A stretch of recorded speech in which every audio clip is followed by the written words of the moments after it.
কারণ দিন শিক্ষা লাভ করা, দিনের মাসলা মাসাইল জানা, এটা হাদিসের মধ্যে তলাবুল ইলমে ফরিদাতুন আলা কুল্লি মুসলিম। সকল মুসলমান নরনারীর উপর দ্বীনি ইলম শিক্ষা করা, দ্বীনি ইলম অর্জন করা এটা ফরজ। আমি দ্বীনের উপরে চলতে, দ্বীনের উপরে চলার জন্য যেই পরিমাণ মাসালা আমার জানা থাকা দরকার, এই পরিমাণ মাসাইল জানা আমাদের সকলের উপর ফরজ। আমি দুনিয়াবী শিক্ষায় শিক্ষিতই অথবা অশিক্ষিতই,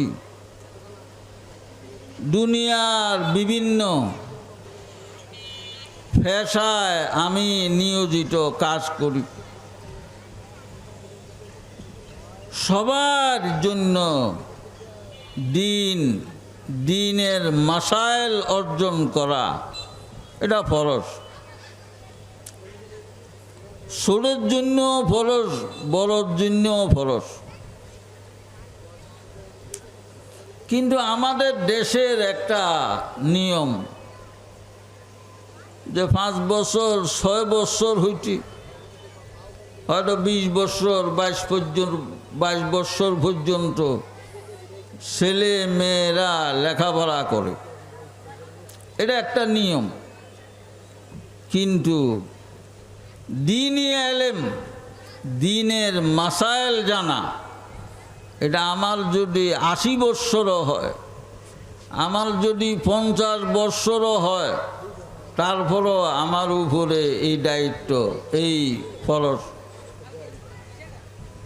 পুরুষের উপরও মহিলার উপরও। তো ছেলেরা এখন বয়স আসে, মাদ্রাসায় ভর্তি হয়, সারা বছর লেখাপড়া করে। বাকি যে হাজারো লাখো কোটি মানুষ যারা দ্বীনি ইলম থেকে মাহরুম, যারা দ্বীনি ইলম সম্পর্কে জানে না, যাদের জানা নাই, তাদেরও তো দ্বীনি মাসাইল জানা ফরজ। তাদের জন্য এই মাদ্রাসার পক্ষ থেকে ওয়াজ মাহফিলের ইন্তজাম, অনেক উলামায়ে কেরামের এখানে সমাগম, ওনাদেরকে দাওয়াত করে আনা হয় আপনাদেরকে বয়ান শোনানোর জন্য, মাসলা মাসাইল শিখানোর জন্য। যে শুধু ছোটরা শিখবে, বড়রা শিখবে না, এটা তো হয় না। সবাই ইলম শিক্ষা করা ফরজ। সময় তো মুক্তাসর আজান হয়ে যাব। আমাদের ধর্মের মধ্যে 3টা জিনিস আল্লাহর একাত্মবাদের স্বীকার করা, কুফর শিরকের থেকে বাঁচা 1 নম্বর কাজ। 2 নম্বর কাজ আল্লাহর রসুল মুহাম্মাদুর রাসূলুল্লাহ সাল্লাল্লাহু আলাইহি ওয়াসাল্লাম, তিনি আল্লাহর বন্দা, আল্লাহর রসুল, এই সাক্ষ্য দেওয়া। 3 নম্বর হইল মুআদ। আমরা বর্তমানে দুনিয়াতে আসি, এটারে ইহকাল বলে, আরেকটা পরকাল আসে। পরকালের বিশ্বাস করা, বর্তমানে আমরা যেইভাবে চলছি, আমাদের চলাফেরার যা অবস্থা, আমরা দুনিয়াতে যেইভাবে ব্যস্ত হয়ে পড়ছি, দুনিয়ার ধান্দা আমাদের সামনে যেভাবে ধেয়ে আসছে, মনে হয় না যে পরকাল একটা আসে, আমরা পরকালে যাইতে হবে। কিন্তু এটা সর্বজনীন স্বীকৃত, ওলামায়ে কেরামের স্বীকৃত, কোরআন হাদিসের মধ্যে বিশ্লেষণ আছে যে অর্থাৎ পরকালে আমাদের বিশ্বাস রাখতে হবে যে পরকাল একটা আসে। আমি দুনিয়াতে আসি, কেউ দুনিয়াতে আসার আগে মারা যায়, কেউ দুনিয়াতে আসে কিছুদিন থাকে গড়া এরপরে মারা যায়, কেউ 10 বছর 20 বছর 30 বছর থাকে তারপরে মারা যায়। তবে মারা যাওয়াটা নিশ্চিত, সবাই মরতে হবে। মরার পরে আমাদের প্রথম ধাপ কবর। সকল ব্যক্তি, ছোট হোক বড় হোক, শিক্ষিত হোক মূর্খ হোক, আরবি শিক্ষিত হোক জেনারেল শিক্ষিত হোক, শিল্পপতি হোক মন্ত্রী মিনিস্টার হোক, সবাইকে কবরে যেতে হবে। কবর এটা কি জিনিস, কবরের কি আলোচনা, এটা আল্লাহর রসুলও বলেন যে কবরের কি হাল, কবরের কি অবস্থা, এটা আমারও জানা নাই। তো আমরা যারা উম্মত, আমাদের তো জানার কঠে না। তবে বিশেষ বিশেষ ঘটনার ইঙ্গিত দেওয়া হয়েছে হাদিসের মধ্যে, যে কি ধরনের আযাব হবে, কি ধরনের শাস্তি হবে। কিছু ঘটনা হাদিসের মধ্যে উল্লেখ আছে, কিন্তু পুরা বৃত্তান্ত এটা আল্লাহর রসুলেরও জানা নাই, অন্য কারো জানা নাই। তবে এতটুকু বলা যায়, একটা ভয়াবহ অবস্থা হবে, একটা ভয়ানক পরিস্থিতি হবে কবরে। এই কবরে আমরা পুরুষেরও যাইতে হবে, মহিলারও যাইতে হবে, সকলকে কবরে যাইতে হবে। এই ভয়ানক পরিস্থিতির সম্মুখীন হইতে হবে। কি কারণে এই ভয়ানক পরিস্থিতির সম্মুখীন হইতে হবে? এটা আমাদের কৃত আমলের কারণে, আমাদের বদ আমলির কারণে। আমরা দিনের সমষ্টি দুইটা জিনিস, কিছু করণীয় কাজ আর কিছু হইল বর্জনীয় কাজ। এই করণীয় কাজের মধ্যেও আমাদের অবহেলা, আমরা নামাজ যথাযথ আদায় করি না। নামাজ তো জমাতে তাকবীরুলের সাথে আদায় করার কথা, কিন্তু আমরা পারি না। যাকাত ঠিকমতো দেই না, রোজা যেভাবে আদায় করা দরকার এইভাবে করি না, হজ আদায় করি না, আদায় করলেও যথাযথভাবে আদায় করি না। এরকম একটা একটা করণীয় কাজ আমাদের জিম্মায় আসে, আমরা একটু সঠিকভাবে করি না। এবং বর্জনীয় কাজ যেগুলো আমাদেরকে পরিহার করতে হবে, এইগুলো আমরা পুরাপুরি বর্জন করি না, পরিহার করি না। এই আমাদের আমলের ত্রুটির কারণে কবর একটা পর্যায়, এই পর্যায়ে আমরা অনেক বিপদের সম্মুখীন হইতে হবে। একটা ভয়াবহ অবস্থা, ভয়ানক পরিস্থিতির শিকার হইতে হবে। এই ব্যাপারে আমি যে হাদিসটা তেলাওয়াত করছি, এই হাদিসের মধ্যে বলা হয় যে কবরের অবস্থা তো ভয়াবহ। কবরের পরে আবার সবাই ময়দানে মাহশরে উঠতে হবে। এক আল্লাহর বান্দা হবে না যে ময়দানে মাহশর এড়ায়া চলবে। সবাইকে ময়দানে মাহশরে উঠতে হবে। ময়দানে মাহশরের অবস্থা, ময়দানে মাহশরের চিত্র আরো ভয়াবহ। বর্তমানে সূর্য কত লক্ষ মাইল উপরের থেকে তাপমাত্রা দুনিয়াতে ফেলে। এই তাপমাত্রা আমাদের সহ্য করা সম্ভব হয় না।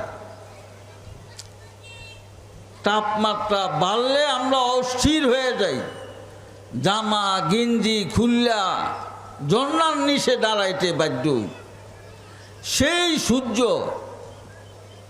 ময়দানে মাহশরে মাত্র 1 মাইল 2 মাইল উপরে হবে। তখন কি পরিস্থিতি হবে আমরা অনুধাবন করতে পারি। এই ময়দানে মাহশরে বর্তমানে দুনিয়াতে আমরা অনেক তাপমাত্রা হইলি, ভবনের আড়ালে একটু ছায়া নেই, গাছের নিচে একটু ছায়া নেই। ময়দানে মাহশরে কোনো ভবনও থাকবে না, কোনো ছায়াও থাকবে না, কোনো গাছগাছালিও থাকবে না। এমন ভয়াবহ পরিস্থিতি। এই ভয়াবহ পরিস্থিতিতে ছায়া হাসিল করার মতো কোনো জিনিস থাকবে না, এক আল্লাহর আরশের ছায়া ব্যতীত। কিন্তু আল্লাহর আরশের ছায়া এটা সবার ভাগ্যে জুটবে না। মুষ্টিময় কয়েকজনে এই ছায়া ভোগ করতে পারবে। হাদিসের মধ্যে উল্লেখ 7 কিসিম লোক যারা আল্লাহর আরশের নিচে ছায়া হাসিল করতে পারবে। এর মধ্যে একটা হলো ওয়াশাবুন নাশা ফি ইবাদাতিল্লাহ, ওই যুবক যে যৌবনকাল আল্লাহর ইবাদত বন্দিগি, আল্লাহর গোলামি, আল্লাহর বাধ্য হইয়া সে কাটাইছে। এই যুবক আল্লাহর আরশের ছায়া লাভ করবে। ছেলে মেয়েও আসে, বৃদ্ধ পুরুষ বৃদ্ধা মহিলাও আসে, তাদের কথা বলে না, বিশেষ করে যুবক শ্রেণীর কথা বলা হয়েছে। কারণ কি? কারণ হইল যে আমরা সমাজের মধ্যে একটা কথা বলি, দোষ কাছে বয়সকালে দোষ আসে। এই কথাটা আসলে শরীয়ত সম্মত না। এটা আমরা বলি যে যখন তার যৌবন, যখন তার শক্তি অনেক মজবুত, অনেক দৃঢ়, তখন সে তার ইচ্ছা মতো জীবনযাপন করে, আল্লাহর হুকুমের তোয়াক্কা করে না। আল্লাহর বিধি নিষেধ কি এগুলো সে তোয়াক্কা করে না, সে তার ইচ্ছা মতো চলে। কিছু আল্লাহর বান্দা আছে যারা এই যৌবনকালেও নিজের সব উৎসর্গ করে, নিজের সব কিছু কোরবান দিয়ে একমাত্র আল্লাহর হুকুম মতো নিজের জীবন চালায়। এই জন্য বিশেষভাবে যৌবনের কথা, যুবকের কথা বলা হয়েছে। যে যুবক তার নফসে আম্মারা, তার মনের চাহিদা, মনের ক্ষুধা, দুনিয়ার অনেক কিছুর প্রতি তার লোভ লালসা, সব কিছু বর্জন দিয়া, সব কিছু কোরবান দিয়া যখন সে আল্লাহর বিধিবিধান মতে চলছে, চলে এটা তার জীবনের অনেক বড় কোরবানি। যৌবনকালে সিনেমা চায়, যৌবনকালে টেলিভিশন চায়, যৌবনকালে বেশিয়া চায়, যৌবনকালে যে ব্যয় মনে চায় সে চলে, সব কিছু সে বিসর্জন দিস, কোনো একটা চাহিদা সে পূরণ করে না, কোনো খারাপ জিনিসের লোভ লালসা তার জেহেনে আসে না। এই জন্য ওয়াশাবুন নাশা ফি ইবাদাতিল্লাহ, ওই যুবক যে আল্লাহর গোলামি করছে, তার যৌবন কালটা আল্লাহর ইবাদতে লাগাইছে। এই যৌবন কালের ইবাদত এটা আল্লাহর কাছে অনেক পছন্দনীয়। আল্লাহ পাক এটারে অনেক পছন্দ করে। কবিও বলে, দর জওয়ানি তোবা করদান শিওয়ায়ে পয়গম্বরি, ওয়াক্তে ফিরি গুরগে জালেম মিশাওয়াদ ফরহেজগার। দর জওয়ানি তোবা করদান শিওয়ায়ে পয়গম্বরি, ওয়াক্তে ফিরি গুরগে জালেম মিশাওয়াদ ফরহেজগার। যৌবন কালে তোবা করা, গুনার থেকে বাসা, শিরিক থেকে বাসা, কুফুরির থেকে বাসা, কবিরা গুনার থেকে বাসা, সগীরা গুনার থেকে বাসা, সব গুনার থেকে বাসা জওয়ান অবস্থায়। দর জওয়ানি তওবা করদান শিওয়ায়ে পয়গম্বরি, এটা হযরতে আম্বিয়ায়ে কেরাম আলাইহিস সালাতু ওয়াস সালামের আদত, এটা উনাদের অভ্যাস। এই অভ্যাস এই যুবক নিজের মধ্যে বাস্তবায়ন করছে, নিজে সব কিছু পরিহার করছে আম্বিয়ায়ে কেরামের মতো। কিন্তু বৃদ্ধকাল দর জওয়ানি তোবা করদান শিওয়ায়ে পয়গম্বরি, ওয়াক্তে ফিরি গুরগে জালেম মিশাওয়াদ ফরহেজগার।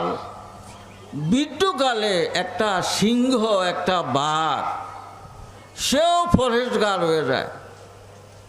আমরা সুন্দরবনের অনেক ঘটনা শুনি, একটা মানুষ দেখলে দূর থেকে সিংহ বাঘ তার উপরে আক্রমণ করে ঝাঁপিয়ে পড়ে, কিন্তু বৃদ্ধকালে যখন তার রথ চলে না তখন সে ফরহেজগার, সে বস আরামসে ঘুমায়, আর তার দৌড়ঝাঁপ নাই, কারো প্রতি আক্রমণও নেই। তো আমরা মানব জাতি যারা বয়স্ক, আমাদেরও এই অবস্থা। ওই সময় তো আমি রিটায়ার্ড হয়ে গেছি, আমার দ্বারা সরকারি বেসরকারি কোথাও কাজ চলে না, আমি আর কি করব, মসজিদে যাই, ঘরে আসি।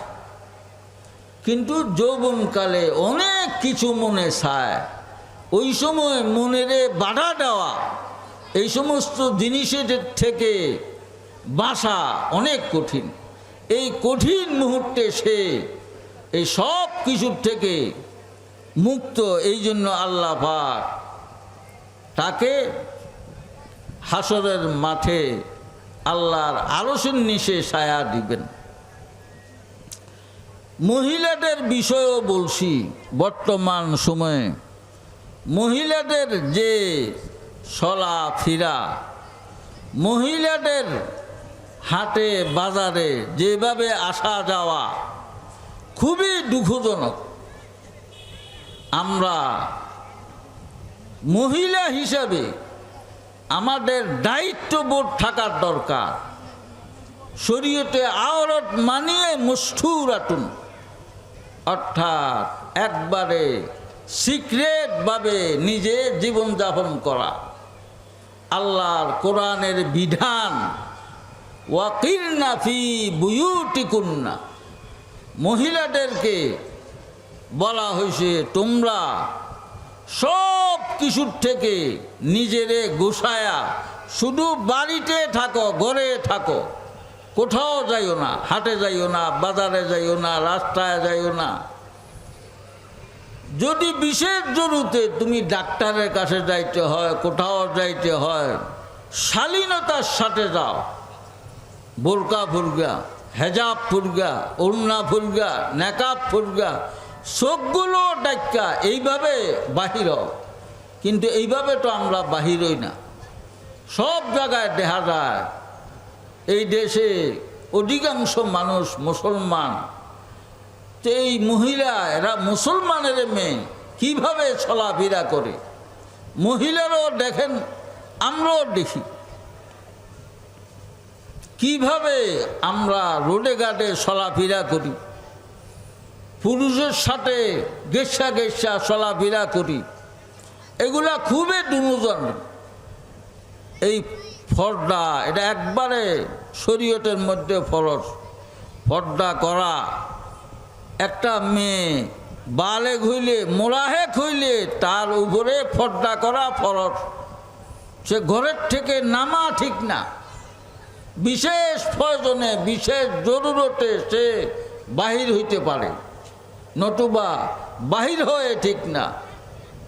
এই জন্য বলছে ওয়াকিরনা ফি বুয়ুতিকুন্না, মহিলা ঘরে থাকবে। বাহির হইলে অন্য আয়াতে বলছে ওয়ালা তাবাররাজনা তাবাররুজাল জাহিলিয়াতিল উলা, যে তোমরা আইয়ামে জাহিলিয়তের মধ্যে মহিলারা যেইভাবে চলাফেরা করছে উলঙ্গ হইয়া, কাপড় চোপড় পরলো একবারে ফাটলা বাড়ি, যেগুলোর দ্বারা বাহিরের থেকে একজন নারীর অঙ্গ বঙ্গ সব কিছু বোঝা যায়। এইভাবে চলাফেরা করা এটাও উলঙ্গের মতো। অন্য হাদিসে আসছে অনেশাউন কাশিয়াতুন আরিয়াতুন, যে আখিরি জমানায় এমন কিছু মহিলা আসবে যারা কাপড় পরবে তবে তারা উলঙ্গ, অর্থাৎ কাপড় এত বারিক এত পাতলা যে বাহিরের থেকে তাদের সব কিছু বোঝা যায়। এরকম কাপড় ভরা বা কাপড় সারা, বোরকা সারা, এইভাবে আমরা চলাফেরা করতেছি। আমাদের মহিলাদের একটা মান সম্মান সম্ভ্রম সব লুটে দিতেছি। এ যাবৎ আমরা করে আসছি, ভবিষ্যতে আমরা তওবা করি। নিত্য প্রয়োজনীয় কাজ যদি সংসারে পুরুষ করবে, গ্যাস বিল প্রদান করা, বিদ্যুৎ বিল প্রদান করা, এই সব কিছু মহিলারা দিয়ে আমরা করাই। মহিলারা আমরা আমাদের মর্যাদা বুঝি। আমরা তো ঘরের মানুষ, আমরা এইসব কাজের মানুষ না। আমরা যদি নিজের অতীতের উপরে আফসোস দুঃখ হয় তো আমরা আজ থেকে তওবা করি। আমরা ভবিষ্যতে এইভাবে চলাফেরা করব না। আমরা বাড়িতে থাকব, ঘরে থাকব এবং স্বামীরে অনুরোধ করব, ওগো স্বামী, আমি এই জীবন অনেক ভুলভ্রান্তি করছি, আমি যেভাবে এভাবে চলছি, আজ থেকে আমি তওবা করলাম, আমি বাড়িতে থাকব, আমি আর এইভাবে চলাফেরা করার ইচ্ছা নাই, আমি তওবা করি। তাহলে আমরা এই যে কবর, হাসরের মাঠ, এখানে শান্তিতে কাটাইতে পারবো। আমরা কবরের মারহালাও কাটতে পারবো, ময়দানে মাহাশরের ঘাটিও পার হইতে পারবো সুন্দরভাবে, ফুলসেরাটও পার হইতে পারবো, জান্নাতেও যাইতে পারবো। আর যদি আমরা এই অবস্থা থাকি তো আমরা তো বেফল ডিগিভাবে চললাম, আমাদের স্বামী যারা কর্তা তারাও দুইউস হিসাবে আখ্যায়িত হবে। আল্লাহ পাক তাদের জন্য জান্নাত হারাম করবে, আমাদের জন্য জান্নাত হারাম করবে। এই জন্য আমরা সবাই যারা যুবক আছি আমাদের সময় যেন ইবাদতের মধ্যে কাটে, গুনার কাজের মধ্যে না কাটে চেষ্টা করি। আর মহিলারও পর্দার ভিতরে থাকার চেষ্টা করি, পর্দার বাহিরে যাওয়ার থেকে বিরত থাকি।